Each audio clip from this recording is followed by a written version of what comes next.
Army में कार्यरत हूँ और मेरी बेस पे। हाँ, जोधपुर आर्मी बेस में मैं पोस्टेड हूँ। ठीक है। और वहाँ से मैं छुट्टी लेकर के जो है और यहाँ पर मैं आया था कि अपना जो है अपलोड करवा सकूँ काम को, कागज़ को।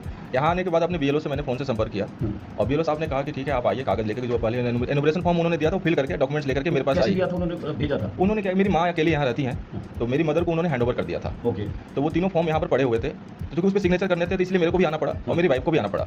जोधपुर से स्पेशली आया? जोधपुर से हम स्पेशली इस काम को लेकर के आए ताकि आने वाले समय में मैं भी इसका पार्टिसिपेट कर सकूँ, जो हमारे इलेक्शन कमीशन ने प्रोविजन रखा है उसमें पार्टिसिपेट कर सकूँ मैं भी।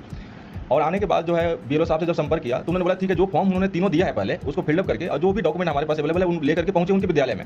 ये हमारा प्राथमिक विद्यालय अलगना, अलगना, ये प्राथमिक विद्यालय अलगना में मैं अपने कागज को फिलअप करके और जो अटैचमेंट लगाना था डॉक्यूमेंट्स में, जो डिमांड किया गया था इलेक्शन कमीशन के द्वारा उस कागज में, वो लेकर के एनुमरेशन फॉर्म फिलअप करके मैं उनके पास गया। वो विद्यालय में मौजूद नहीं थे।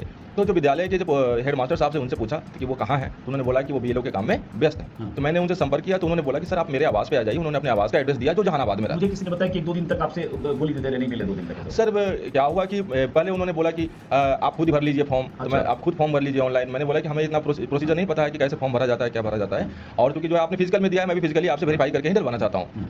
तो इस प्रकार से उन्होंने आनाकानी टाइप का किया, लेकिन लास्टली उन्होंने क्या कि आप मेरे घर आ जाइए। तो मैंने सोचा चलिए आदेश का पालन कर लेते हैं। हम क्या किए, कागज़ को कंप्लीट था, वो कागज़ को लेकर उनके घर पे हम पहुंच गए।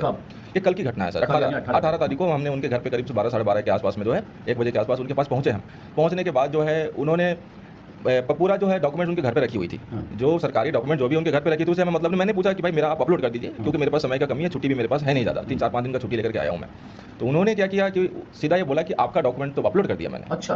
तो मैंने बोला भाई मेरा डॉक्यूमेंट अपलोड कैसे कर दिया? ना तो मैंने आपको फोटोग्राफ दिया है, ना तो मैंने सिग्नेचर करके दिया है, ना मेरी माँ एक इलिटरेट लेडी थम इंप्रेशन भी उन्होंने दिया, मेरी वाइफ मेरे साथ रह रही है तो उनका भी सिग्नेचर नहीं है, फोटो भी नहीं दिया आपको, ना जो अटैचमेंट था डॉक्यूमेंट के साथ जो लगाना था वो भी नहीं दिया। तो आपने भर कैसे दिया?